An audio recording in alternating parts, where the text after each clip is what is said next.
Olá, iniciamos agora a revisão para a prova de História, que será realizada na quarta-feira para os alunos do quarto ano. Lembrando que para a prova de História será disponibilizado um link no site a partir das 8 horas da manhã da quarta-feira, que ficará disponível até as 23 horas, até as 11 da noite, para que os alunos escolham o melhor horário para clicar e fazer a prova.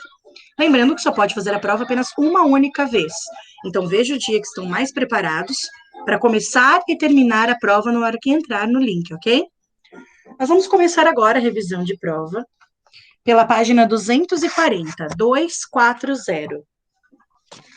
Página 240 de História, 240, fala sobre a vida rural no Brasil.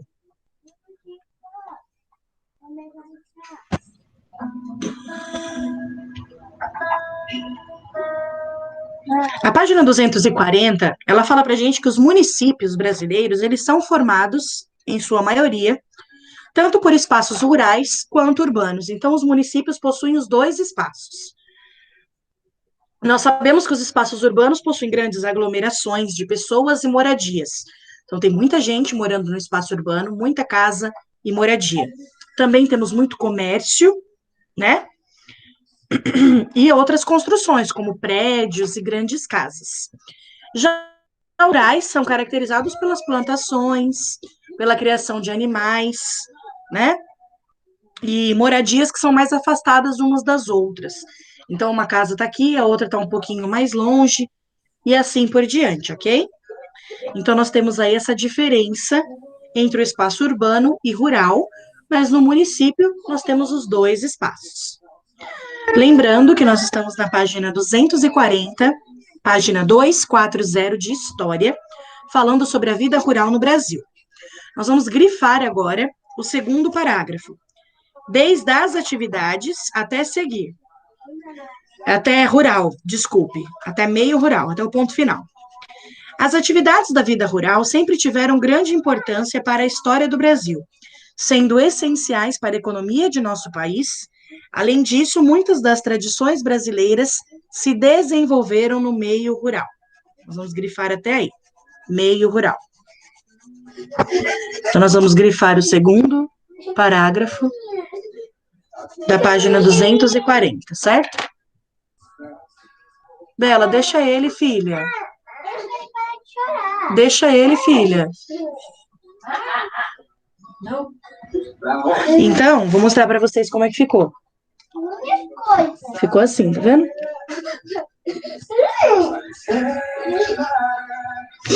Então, nós vemos aí o porquê que o meio rural ele é tão importante, né? Porque elas sempre tiveram grande importância na história do Brasil. Porque elas são essenciais para a nossa economia, para a nossa alimentação, né?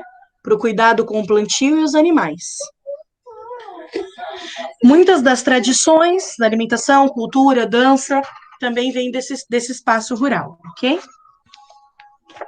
Vamos ver qual é a próxima página aí de estudos para a nossa matéria do quarto ano de História. Vamos para a página 241 agora. Vamos falar um pouco das tradições que ficam aí para nós. Então, nós temos aí a agropecuária, é uma das primeiras coisas que ficam aí de importantes do espaço rural. Faz parte da riqueza do nosso país, porque sustenta milhares e milhares de famílias, tanto com o seu trabalho, quanto transmitindo o que eles produzem para as cidades. Então, vamos grifar aí, a produção agropecuária é responsável por gerar grande parte da riqueza de nosso país, garantindo o sustento de milhares de famílias. Além disso, essa produção é responsável pelo fornecimento de alimentos que consumimos diariamente. Então, nós vamos grifar desde a produção até diariamente nessa primeira imagem que nós temos aí na página 241. Ó, vou mostrar para vocês como é que vai ficar. Ó, grifamos aqui a primeira parte do texto, que diz que a agropecuária ela é muito importante, que ela faz parte da economia do Brasil, que ela sustenta muitas famílias e que ela garante a alimentação de diversas regiões, tá? É graças à agropecuária que acontece no espaço rural que nós temos a alimentação e podemos consumir as coisas diariamente aqui na feira, no açougue, no mercado e etc. Na imagem de baixo, a gente vai falar um pouco da culinária rural brasileira. Nós temos vários pratos e iguarias que são tradicionais do campo, do espaço rural, e que nós fazemos as receitas e consumimos aqui na área urbana, mas são tradições lá do campo, certo? Nós temos aí como exemplo o pé de moleque e a pamonha, que são comuns em diversos estados brasileiros, como em Goiás, Minas Gerais e São Paulo. Então, nós vamos grifar aí na culinária rural brasileira, estão presentes diversos pratos e iguarias tradicionais, entre eles o pé de moleque e a pamonha, só até pamonha, tá? Para que a gente saiba aí 2 exemplos de alimentos da área rural que nós consumimos na área urbana.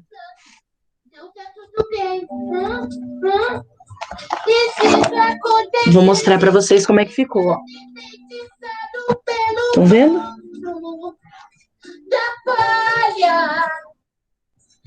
Nós vamos grifar aí na página 241, desde na culinária até pamonha, ok?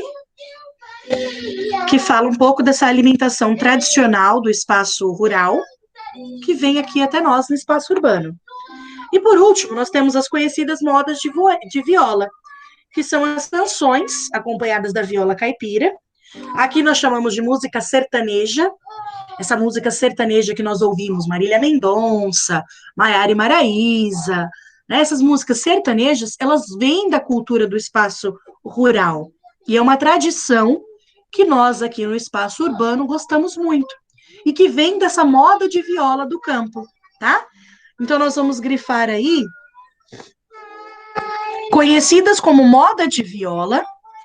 As canções acompanhadas de viola caipira são típicas de áreas rurais e do interior do Brasil. Suas letras costumam tratar de assuntos relacionados ao cotidiano no campo, mas também fazem sucesso nos meios urbanos. A moda de viola deu origem a outros estilos, como música sertaneja. Então, nós vamos grifar desde conhecidas até músicas sertanejas, ok?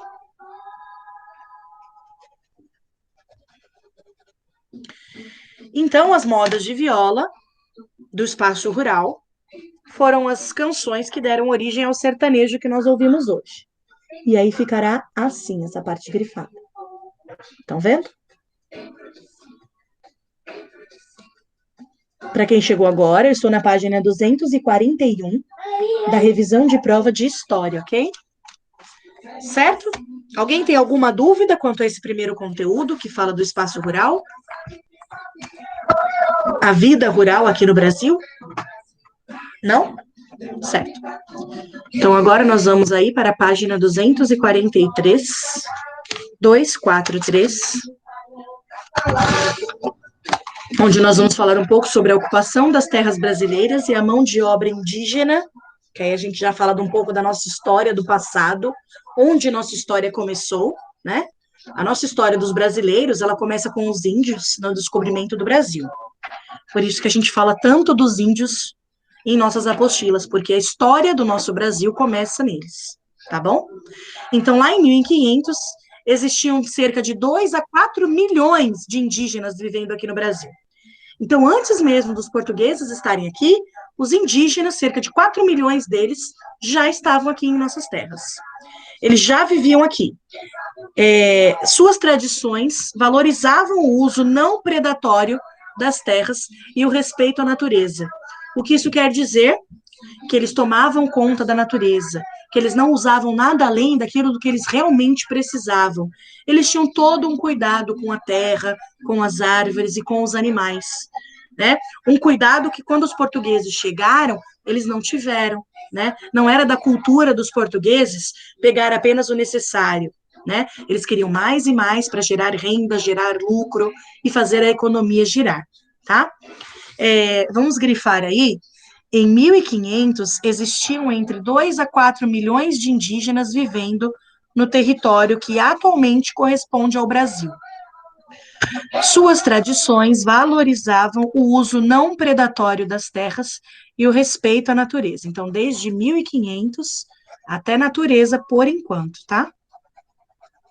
Esse é um ponto muito importante, porque isso aqui prova que muitos já existiam aqui, né? Muitos já viviam nessas terras quando os portugueses aqui chegaram. E que fazia parte da cultura deles esse cuidado com a mãe natureza, certo? Depois está dizendo aqui que nessa época, uma expedição portuguesa que foi liderada pelo Pedro Álvares Cabral desembarcou aqui no litoral do Brasil. Esse acontecimento deu início a uma mudança na forma como as terras brasileiras eram ocupadas e exploradas. Foi exatamente o que eu expliquei agora. Após o descobrimento, os portugueses não tinham o mesmo modo de vida dos índios, o mesmo respeito pela natureza. E isso mudou muito o território e a vida deles. Então, nós vamos grifar esse parágrafo também, tá? Nessa época, até exploradas, tá bom?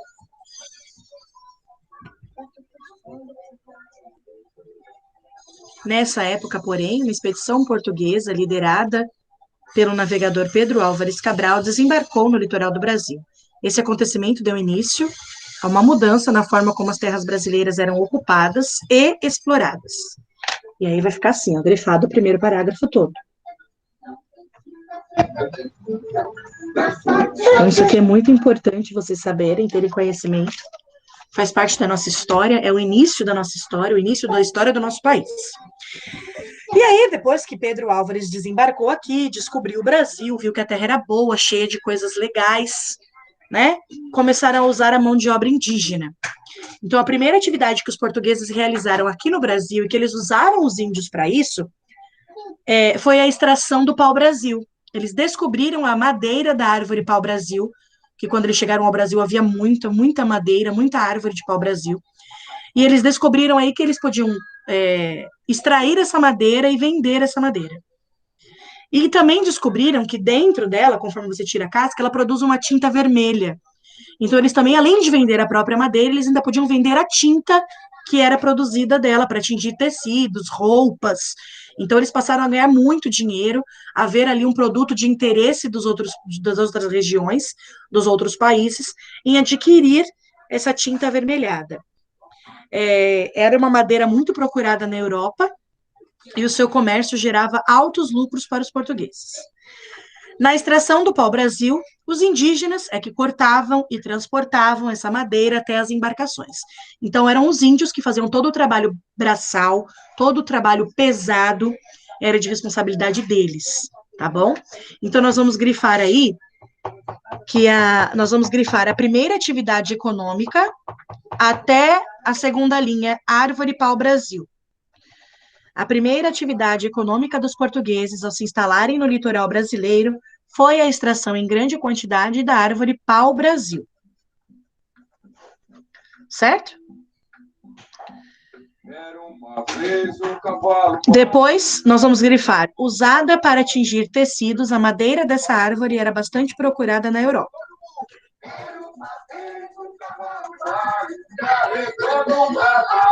Então, primeiro, nós vamos grifar a primeira atividade econômica dos portugueses. Olha, nós temos uma visita! Olha. Oi, gente! E aí, tudo ótimo? Liguem os microfones, amores, para falar com o tio Fernando.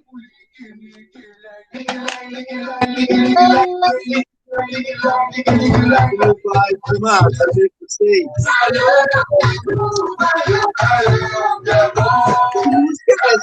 Oi, tio! Pois é, oi. Fernanda. Aqui em casa só na base do desenho, filho, não tem jeito. Se o Bernardo não tá com a televisão ligada, eu não consigo nem dar aula.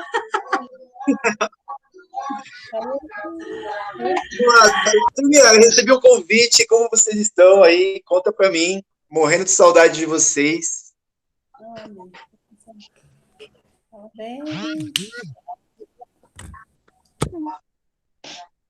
Eu tô com muita saudade, tio.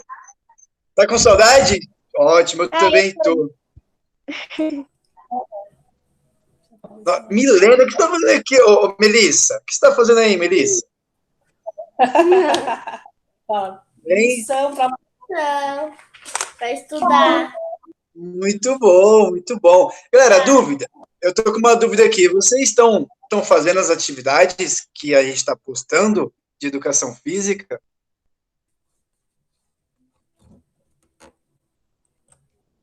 Esse sim aí tá meio. Eu não sei do que você tá falando, tio. Sim. Ó, a tia separou uma aba lá no site de vocês, de educação física. Lá tem várias atividades aí da semana para vocês fazerem. Então, quem não fez, faz lá, grava e manda para mim também. Eu quero ver vocês fazendo essa atividade. Tá bom. Pode ser? Tá bom, então. Pode ser? Pode. Não, mas conta para mim o que vocês estão fazendo aí nessa quarentena. Grifando, né? Oi? Grifando as coisas. Estudando Só grifando? para as provas. Uhum.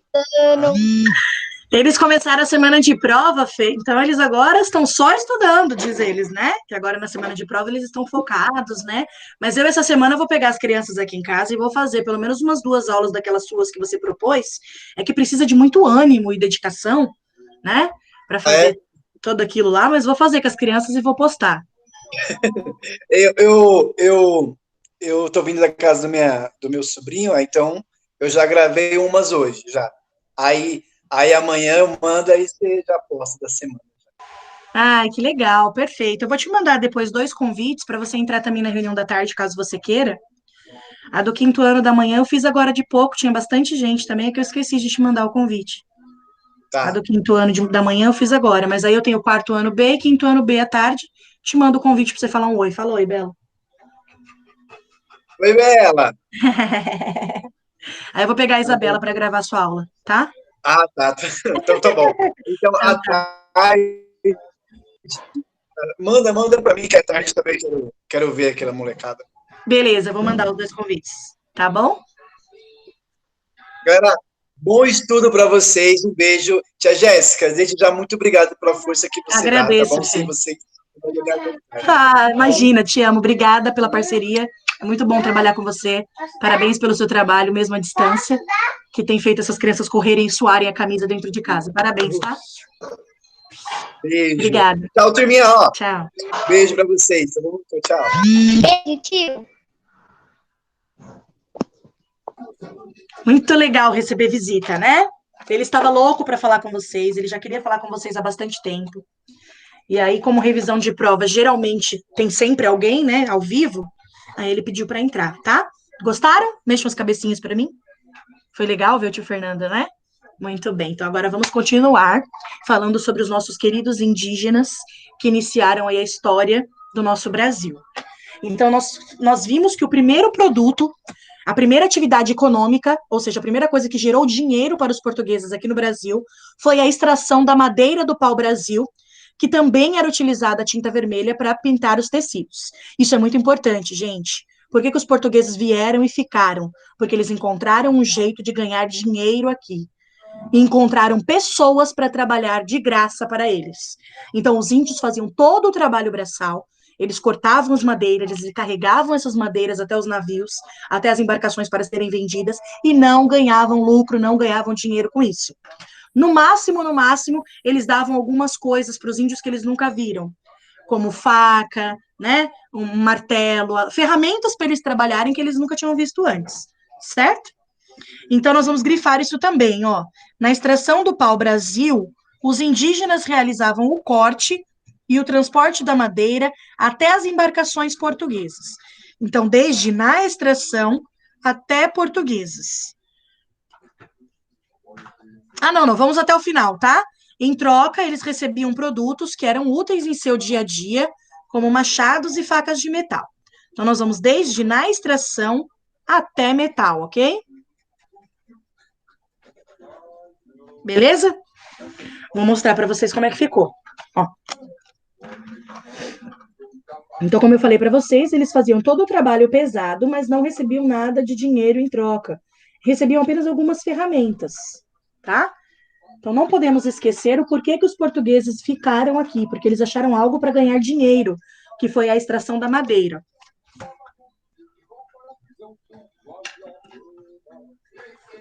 Agora nós vamos para a página 249 e 250. A página 249, ela fala um pouco do Brasil dos engenhos, porque aí já muda um pouco o foco, né? Nós saímos da extração do pau-brasil e apenas ganhar dinheiro com a madeira, e eles passam também agora a ganhar dinheiro com a cana-de-açúcar, tá bom? Então, nós vamos grifar aí, ó, os portugueses passaram a cultivar a cana-de-açúcar no Brasil para a produção de açúcar. E nós vamos grifar o que é monocultura. O cultivo da cana-de-açúcar para a produção de açúcar foi por muitos anos a única atividade agrícola praticada em larga escala na colônia. Chamamos esse tipo de cultivo exclusivo, centrado em um único produto, de monocultura.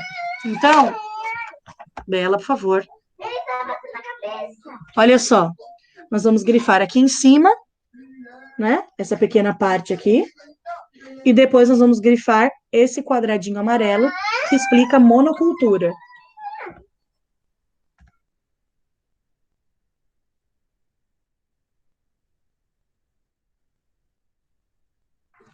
Certo? Então, o que é monocultura, pessoal? Monocultura é quando você cultiva um tipo só de produto. Então, você tem um grande espaço em que você cultiva apenas um tipo de mercadoria, tá? Mel, a gente está na página 249, 249. Acabou a bateria. Ela parece que acabou a bateria. Acabou a bateria. O celular. Aí, Não tem problema, meu amor. Qualquer coisa depois você escuta a gravação, tá? Não tem problema, tá bom? Nós estamos na página 249. Eu pedi para grifar aí no primeiro parágrafo. Os portugueses passaram a cultivar cana-de-açúcar no Brasil para a produção de açúcar. Então, agora, ao invés de trabalhar apenas com o pau-brasil e ganhar dinheiro apenas com a madeira, eles passaram a cultivar cana-de-açúcar para produzir açúcar e daí vender o açúcar para os outros países. E pedi para grifar também o quadradinho amarelo no final da folha, que explica o que é uma monocultura. A monocultura é quando, num grande espaço, nós cultivamos apenas um tipo de produto, tá? Mel, vou pedir só para você desligar o microfone, que está dando um pouquinho de eco aqui para a tia. Mas se você tiver dúvida, você liga e me pergunta, tá bom? Então, a monocultura é quando nós usamos um grande espaço para cultivar apenas um tipo de produto. E era assim com a cana-de-açúcar. Eles usavam um grande espaço só para a produção de açúcar, cana-de-açúcar e nada mais. Tá? Deu para entender? Quem entendeu, faz um joinha para mim. Tá tudo indo bem? Certo, perfeito. Depois da página 249, nós vamos para a página 250. A página 250 fala agora da mão de obra africana. Então, até agora, a gente viu que os portugueses usaram os índios para trabalhar como escravos, para fazer todo esse trabalho braçal. O que acontece com a escravidão dos índios? Eles não aceitam. Eles começam a sofrer e aí eles não aceitam, certo? Quem é que quer aceitar sofrer? Então, eles buscam outras possibilidades. Então, muitos tentaram fugir. Muitos. Alguns conseguiram, outros acabaram morrendo na tentativa. Mas, com isso, o número de índios que antes eram 4 milhões vai diminuindo, até quase acabar. Então, eles precisavam de gente para trabalhar, mas os índios ou fugiram, ou morreram, ou estavam doentes, porque eles não se alimentavam bem, não tinham qualidade de vida para fazer um trabalho tão pesado. Então, muitos estavam doentes e eles tinham poucas pessoas para trabalhar. Então, o que eles começaram a fazer? Trazer os africanos para cá. Então, agora eles passaram a escravizar os africanos. Traziam eles para cá, para o Brasil, obrigados, para que eles trabalhassem como escravos nos engenhos, porque eles precisavam de mão de obra e mão de obra forte. Então, nós vamos grifar esse primeiro parágrafo. Os portugueses trouxeram da África muitas pessoas para trabalhar na condição de escravos nos engenhos. Então, exatamente porque o número de índios ia diminuindo, que eles precisavam de mais mão de obra, e daí traziam os africanos para cá para trabalhar como escravos. Então, nós já sabemos, nós vamos grifar aí, que as pessoas escravizadas, elas viviam em condições desumanas e não tinham nenhum direito, ok?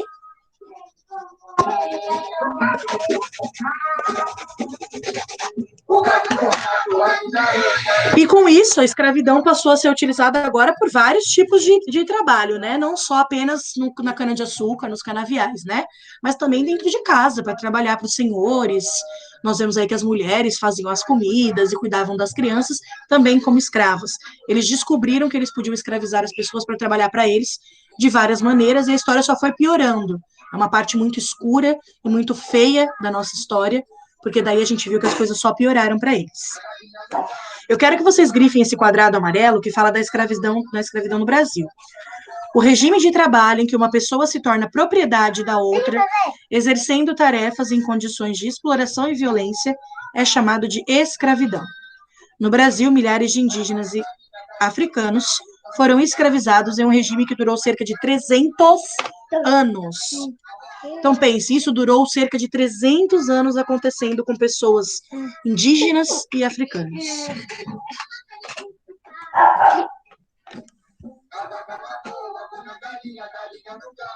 Aí nós vamos grifar o primeiro parágrafo sobre as lutas e a resistência. Certo? Vamos grifar aí para mim o primeiro parágrafo.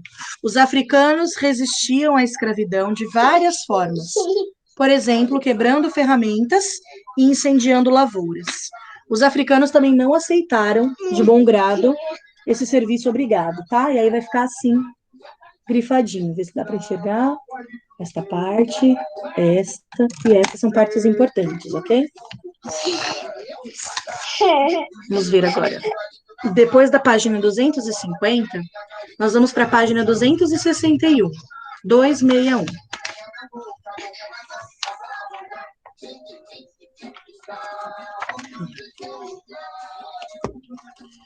Que nós já conversamos sobre isso na aula gravada, que é a ocupação do litoral. Nós descobrimos que ao chegar aqui, os portugueses eles preferiram ocupar o litoral por estarem mais perto das embarcações, por não ter que ficar tão longe dos navios para encherem os navios com as mercadorias e levarem, né? Então, elas, no início, a grande maioria ficava próxima ao litoral. Nós vamos grifar aí entre as vilas e cidades até a Europa. Entre as vilas e cidades desenvolvidas no início da colonização, a grande maioria ficava próxima ao litoral. Essa localização era vantajosa porque facilitava o embarque de produtos com destino à Europa. Tá? Então, esse foi o principal motivo do porquê que eles ocuparam primeiro o litoral, não foi à toa. Foi para ficar perto das embarcações e, assim, facilitar, né, agilizar o trabalho, para ser mais rápido, para carregar as embarcações mais rápido e enviarem para serem vendidas, tá bom? Então, essa página é só isso. Agora nós vamos para 262.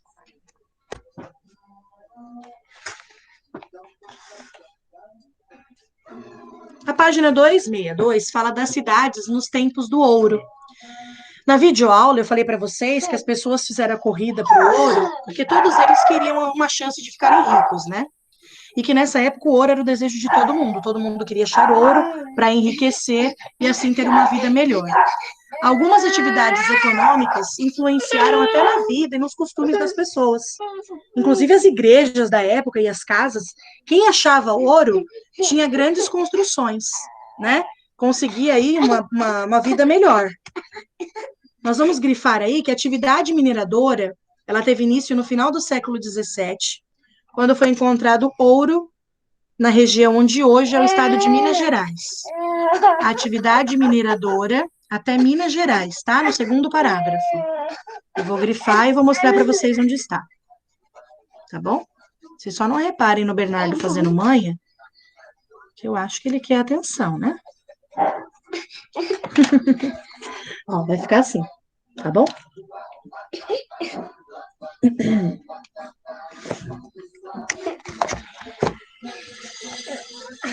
Aí, agora, nós vamos falar um pouco da estrutura colonial. A arquitetura colonial. Quem tinha dinheiro, você já via pela casa que essa pessoa tinha melhores condições. Porque a casa era maior, era de 2 andares, e tinham várias janelas, várias portas.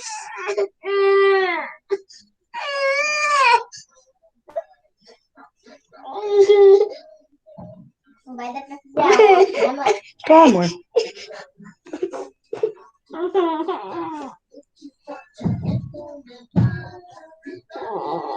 Deixa eu só me arrumar o... Jéssica, Oi. Jéssica, Oi. Você interagir com a gente. Cadê o neném? Ah, que é nada. Tá chato hoje que só ele, viu? Oi! Aí ele fica quietinho. É que ele acorda cedo e aí acho que ele já quer dormir de novo, né? Vou fechar aqui. Peraí, vai lá me fechar. Vamos lá, ó. Naquela época, nós vamos grifar muitos casarões. Dentro da nuvenzinha vermelha, segundo parágrafo, naquela época, muitos casarões tinham 2 andares, várias janelas, móveis luxuosos e uma arquitetura característica. As igrejas tinham altares revestidos em ouro e fachadas com riscos e detalhes em pé. Certo? Vou mostrar para vocês como é que ficou, ó. Ficou grifado assim. Eu nem mexi no celular. Tá vendo? Aniversário. Madeira do aniversário que você foi, que você ganhou o primeiro pedaço dela. Então, as cidades no tempo do ouro também se modificaram, né? Conforme eles achavam ouro, conforme eles enriqueciam, eles mudavam as construções de suas casas e a cidade ficava com outra cara, né? Pessoas mais endinheiradas faziam grandes casarões e a cidade passava a ter casinhas pequenas e grandes casarões. As igrejas, os cultos, né, religiosos que antes eram feitos nas ruas, passaram a ter igrejas todas enfeitadas em ouro. Então, isso mudou também ali o estilo das cidades, tá bom? Então, agora nós vamos para a página 266, página 266, que fala sobre os presentes que os índios nos deixaram, né? Que é a influência dos indígenas na nossa cultura. Então, aí nós temos alguns detalhes que mostram que coisas que nós fazemos hoje, nós aprendemos com os índios, tá? Então, muitos aspectos do modo de vida indígena passaram a fazer parte do nosso dia a dia. Então, vamos grifar isso, ó. Muitos aspectos do modo de vida indígena passaram a fazer parte do dia a dia das pessoas que vivem na colônia, certo? Então, as pessoas que viviam nas colônias passaram a seguir o modo de vida dos índios. Quais? A alimentação, as comidas típicas, eles gostaram, né? Como o milho e a mandioca, passou a fazer parte também da alimentação colonial das pessoas que viviam na cidade. A questão do dormir em redes, ao invés de dormir em chão, né? Dormir nas redes mais confortáveis e balançando, também eles aprenderam com os índios. E a questão do banho, gente. Se hoje a gente toma banho todo dia, é como eu falei lá na aula passada, se hoje nós tomamos banho todos os dias, nós devemos isso aos índios, que sempre gostaram de se banhar nos rios e que sempre gostaram de estar limpos, tá bom? Então, nós vamos grifar aí. Além disso, diversos alimentos consumidos pelos indígenas, como o milho e a mandioca, também passaram a fazer parte da alimentação dos colonos. Vou mostrar para vocês onde está, ó. Ver se dá para enxergar. Está logo aqui no finalzinho da primeira parte do texto.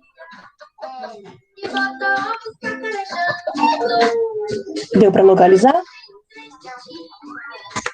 Então, nós vamos grifar aí, além disso, diversos alimentos consumidos pelos indígenas, como o milho e a mandioca, também passaram a fazer parte da alimentação dos colonos. E hoje faz parte da nossa alimentação. Nós vamos grifar também a parte do costume de tomar banho diariamente. Então, aí onde tem um menininho se lavando, nós vamos grifar. O costume de tomar banho diariamente não era comum entre os portugueses, e sim entre os indígenas. Então, foi com os índios que nós pegamos esse costume de se banhar, estarmos limpos, não com os portugueses. Eles é que aprenderam com os índios. Aí você vai grifar esse pedacinho, vai ficar assim. Deixa eu ver se dá para ver. Assim. Oh, aí, tá bom? E por último, nós vamos grifar embaixo do rapazinho que está na rede. A rede era utilizada para dormir e para repousar. Costume de origem indígena, feita de tecido e com estampas típicas dos povos nativos. Então, dessa vez, a gente vai grifar desde a rede até nativos, para que a gente também saiba como elas eram feitas, tá? E aí, vai ficar assim. Tá? Perfeito? Alguém tem alguma dúvida sobre isso que nós acabamos de falar, de conversar? Nós acabamos de revisar um pouco da história do nosso país, né? Vimos que os índios é que começaram tudo, e nos deixaram aí grandes presentes, não é mesmo? Podem ligar o microfone de vocês. Eu agradeço muito a presença de vocês aqui. Eu peço desculpas pelo atraso, desculpa por termos que ter reagendado, né, essa revisão. Peço desculpas também pelo barulho do Bernardo durante a nossa revisão, mas espero que não tenha atrapalhado. E se for preciso, vocês podem assistir ao vídeo novamente, que eu vou deixar lá no site gravadinho, para vocês poderem assistir a revisão de novo quando for preciso. Tá bom? Tá, muito obrigada, tá? Fala tchau, gente. Desculpa aí, fala. Beijo, amores. Tenham um bom dia. Fiquem com Deus. Amo vocês, tá? Beijo, saudades.